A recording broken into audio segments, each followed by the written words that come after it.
Hi, Norma. I just thought I'd let you see where I live. Under here underneath the bridge, kind of overpass, near the dump thing where they drop the street sweepings.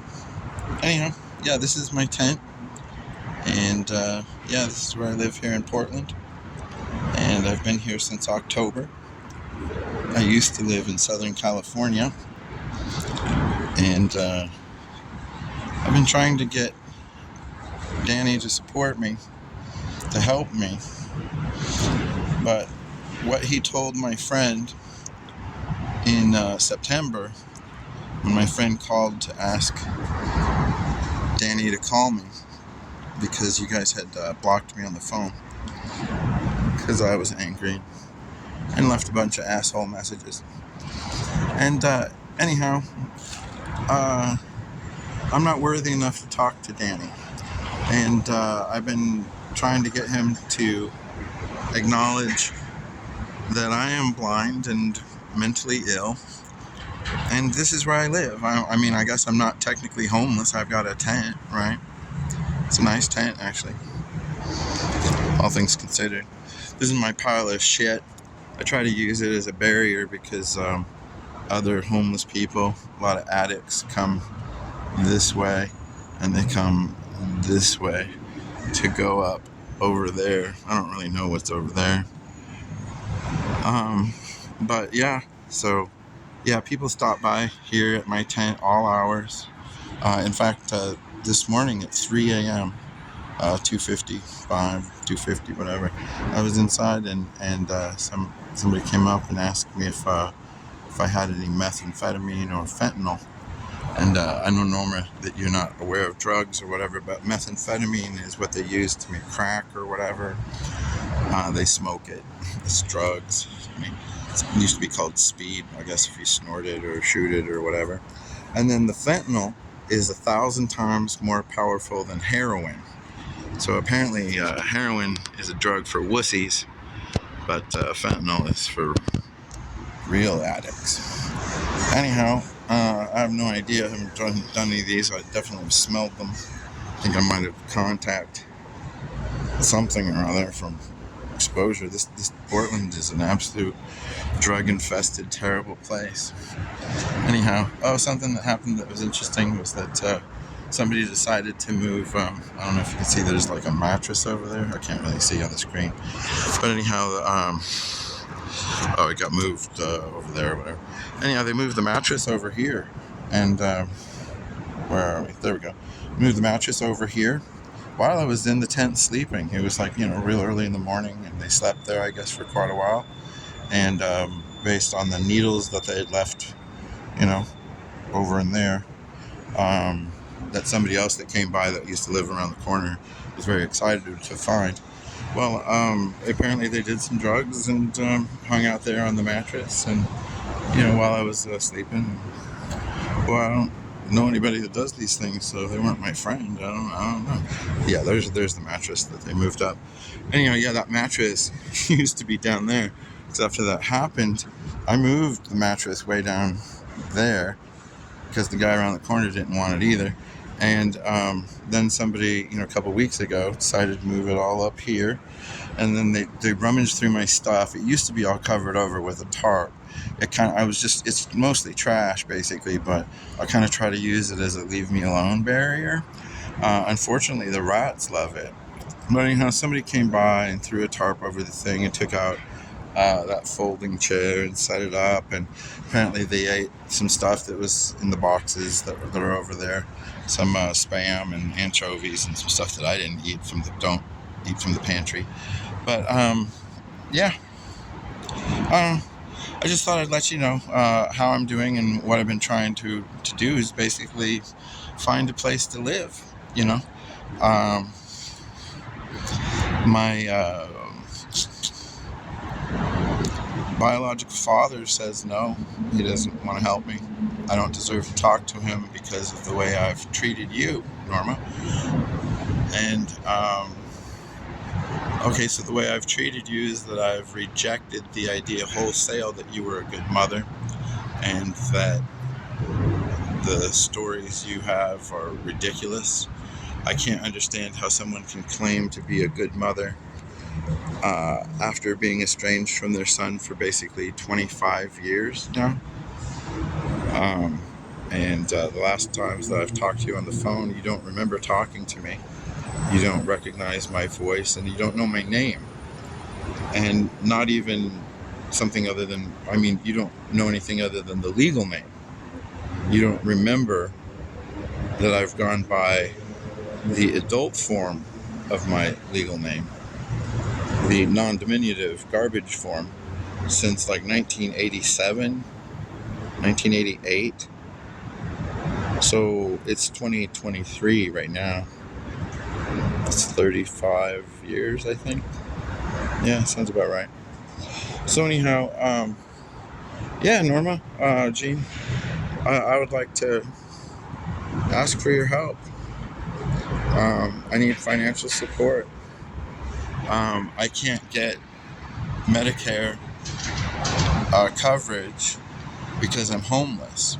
I don't have an address, and therefore I can't getting a mailing address because even have a mailing address because I don't have a residence as UPS, the UPS store, and then on and on. So I have Medicare, Medicaid, but I can't even go to the doctor to get my eyes looked at, any of this.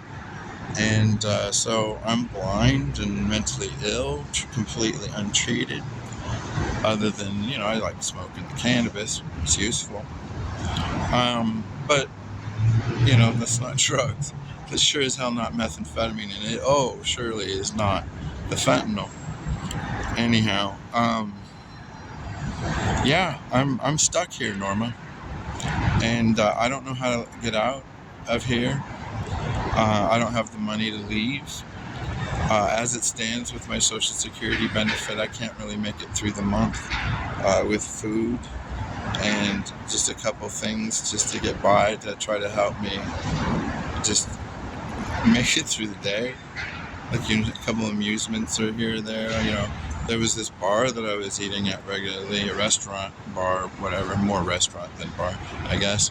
And they were super duper nice to me, and but it's real expensive to go there. It's $15+ each time just to show up, and it's just a soda pop's $4. Sometimes they were real nice to me and didn't charge me, but I can't rely on that. And just because people are friendly doesn't mean that they're my friend. And my friends besides have done way more than anybody could. Jim Marsh and I were talking. You remember Jim Marsh, my architect friend I met when I was working at Pitt Printing when I was 18 years old? Yeah, so Jim Marsh and I have been friends ever since then. And we keep in touch regularly. And when I was homeless before, Jim Marsh supported me heavily because I didn't even have the Social Security. So Jim Marsh is the reason I ate. And I didn't even bother to call you because I knew you wouldn't help me.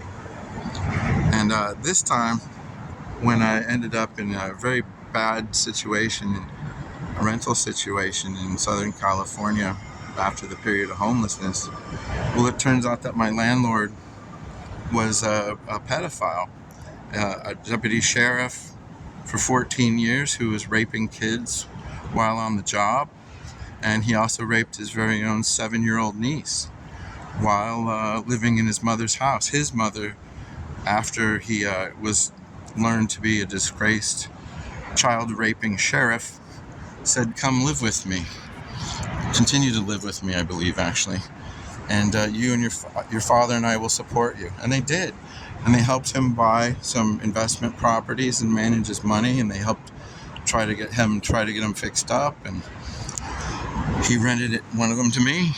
And so I paid his mortgage, basically, for 4 years. Almost 4 years. Almost the full mortgage, too, actually. Well, turns out that he had been thanking his parents by raping, their granddaughter, apparently in their house while he lived there, for sure. And while I was renting for him. So I was ending up paying for his, prepubescent pedophile playboy lifestyle. Paying for his house, his investment property. So anyhow, when this all went down last year, I decided, no, I have to stand up against this. And dude, now that you've gone to prison, there's no way you're going to be fixing the problems here that you've been promising to fix for months and months and months. So I need you to fix this stuff, dude, right, like now. And he says, well, that's cool, I need my money. And I was like, well, I've got your money, man. I'm going to pay you the rent, but you need to fix this. Yeah. Okay, well, dude, it took you like a month and a half to get you to call me. So I'm very concerned about this. It actually took me like, wait a minute, no, I tried getting a hold of him in February, and he didn't call me until May, so that was 3 months. And, Norma, I know you've forgotten about 90% of what I've said so far. I'm sorry, but, But the bottom line is, Norma, I ended up in this situation because I stood up against a very, very bad man. And now I don't have a place to live, and I lost my cat. They killed one of my cats. And then I had to give my other cat up to come here to Portland, And now, I live in a tent, which is better than I was doing. I was living on the street with a tarp and a blanket. That was, good. And then, but this is better. And, Norma, I just really need some support. I need to be able to go to the doctor, It'd be really good to get my eyes looked at. Maybe I could get an operation or some surgery, or maybe something could be done to improve my vision or quality of life. Maybe my life could at some point be worth living. I would like to ask you, Norma, if if your parents are so toxic and terrible, or so wonderful, and if I'm such a terrible human being that I don't even deserve to be listened to, then why, Norma? Do I deserve to live, I guess, right? But I'm trying to. Why do I deserve to have a life worth living? Well, I don't know. If I don't love my mother because she was abusive, well, I don't know. I guess I'm just a bad son, and I don't respect my father or my mother. I'm not a good boy. Well, I don't deserve to be helped. Well, okay. It still doesn't change the fact that I'm your biological son, and I am in real need. And Norma, I know that you are not living in a palace made of gold and ivory and diamonds, but I know that you are comfortable. And I think that you have a moral obligation, just more straight up moral obligation, period, to help me get out of this situation. I need a place to live that I can afford. And I need medical care. I need to be able to go to the eye doctor. I need to be able to talk to a doctor about my mental health stuff, both a psychiatrist and a psychologist, the talky kind and the give you medication kind. I really would like to have Kaiser medical insurance, but I don't qualify for it. I can't transfer my Medicare to it because I don't have an address. I don't live anywhere. Medicare, I can't see a doctor here with Medicare coverage because I don't live here. My last known address is in Southern California, and I can't prove that I live here, so therefore I'm out of network and would pay the absolute maximum amount. Norma Jean, I ask you in the name of decency to help your biological son living in a tent under the freeway next to the dump. This rat, where is he? Hey, guy. Hey, dude. This guy is the 10th rat that I've caught in the past week. I set the trap right here. The first 3 I caught when I set the trap in the middle of my tent when I left for a while.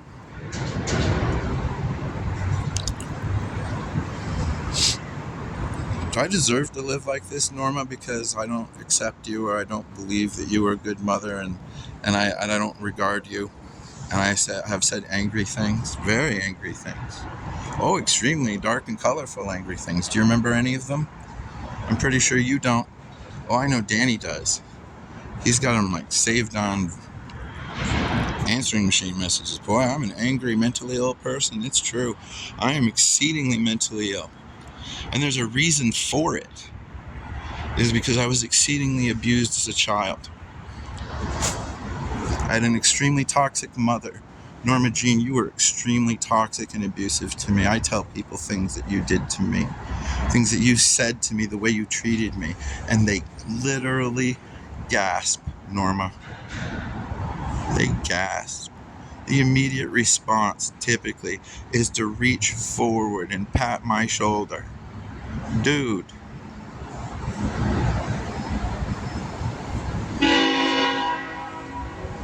I have an extremely low quality of life right now, Norma Jean.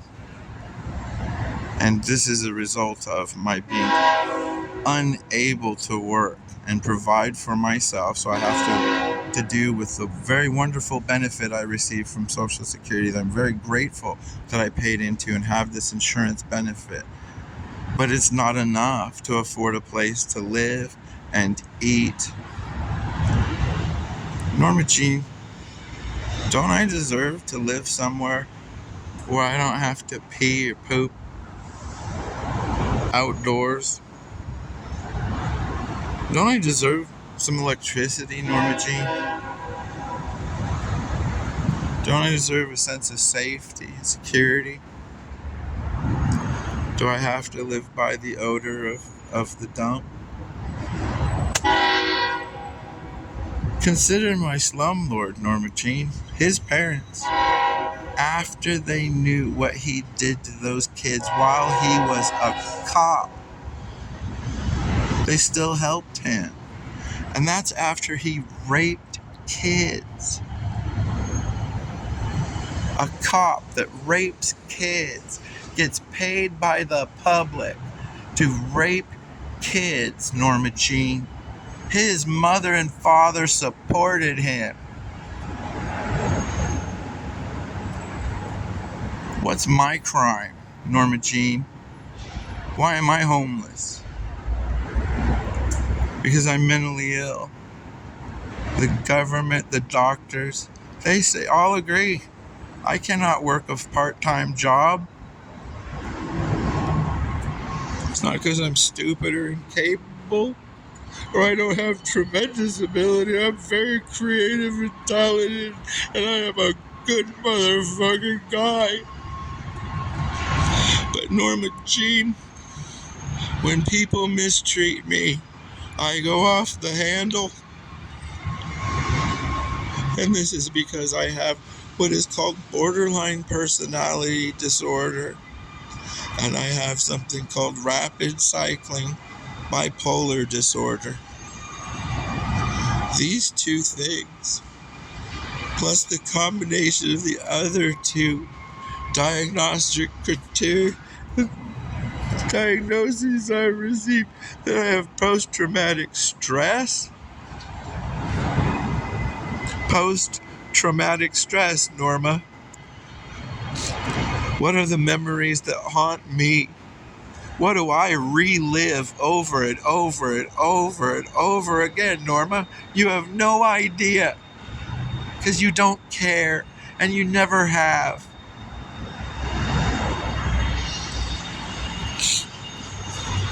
I have memories of my father's abuse, Norma Jean. I have memories of you pulling him back out of my room, screaming, "No, Danny, no, Danny, no." Norma Jean, I remember what you do not, and I live in the world that you created. I am the mess you have created, Norma Jean, and you are not legally liable to do anything. whatsoever. Not one single law applies to you giving a shit about me. And that is what you have reminded me ever since I was a child. When you're 18, you're out of here. The law says we are only required to give you food, clothing, shelter, and make sure you go to school. And we don't have to even provide you electricity. If we say you go to bed at 6 p.m., you go to bed at 6 p.m. You do your homework. You come back from school, that school I pay for. You eat your dinner, you go directly to bed after doing your chores. Norma Jean, you have a moral obligation to help me. I need a safe, secure place to live. Like David Israel Ceballos. David Israel Ceballos, his mother helped him. What did he do? He thanked them by raping their grandchild, a 7-year-old child, a 33-year-old man raping a 7-year-old child. When she was 7, when she was 8, when she was 9, when she was 10, when she was 11, when she was 12, when she was 13. He achieved the child rape trifecta. There's this technicality, I believe, where a pedophile is up to a certain age, and hebephile are the other ages. There are 3 classifications. And this man achieved the child rape trifecta. He raped a child in each one of these categories, Norma Jean. And what does his mother do? Stands up against me and takes me to court, gets me kicked out of her son's house. How dare me get between him and the money he needs for bail. The $750,000 bail set on him. They need to raise money for bail so that this innocent man who rapes children can get out of jail. That's what his mother does. Persecutes me because I'm weak and vulnerable. I have no support. Blind and mentally ill. She knows this. It's in the rental agreement. Yet they take me to court. They get me kicked out. Norma Jean, I reached out to you during this, and Danny says I'm not even worthy to talk to you. Danny, who says, can't we forgive and forget and move on? Can't we forgive and forget and move on? Can't we forgive and forget and move on? Why can't we forgive and forget and move on? Didn't they teach you at that school to forgive and forget and move on? Why can't you forgive and forget and move on? Why are you such a bad person? Why are you such a bad person to your mother and me? Why are you such an ungrateful, terrible child? You know, I loved my father. I would do anything my father asked. Maybe it's because your father was honorable, Danny. Maybe it's because your father was a man who did things. He expressed an interest in something other than his own fucking navel. Norma Jean, I feel that it's your moral obligation to send me money via PayPal so that I can take steps towards permanent housing and medical care. I get Social Security, but it's just not enough. I need money to transition out of this. I have been here since December.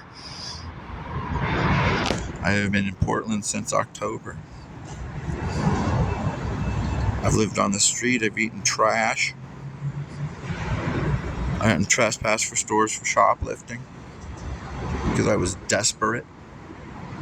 Yes, Norma Jean, your son had to shoplift because he had been trying to reach out to his father, his biological father, who has the very same name, who he gave the very same name to, who you gave the very same name to. Well, your son has had to resort to shoplifting or starving. I knew I couldn't call you. I've been trying to call you. Talk to you. You tell me you don't want to talk to me.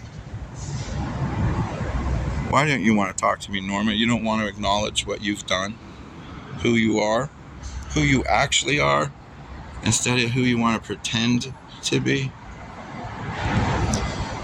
I mean, Norma, seriously.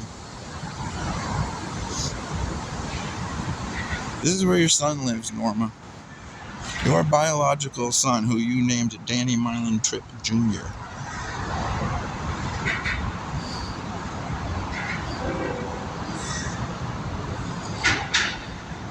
Are you proud of your son, Norma?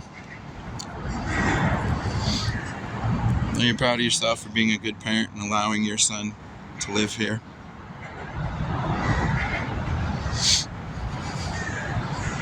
I'm doing real well for myself, right, Norma? You real proud of me? Real glad to hear from me? I'm sure.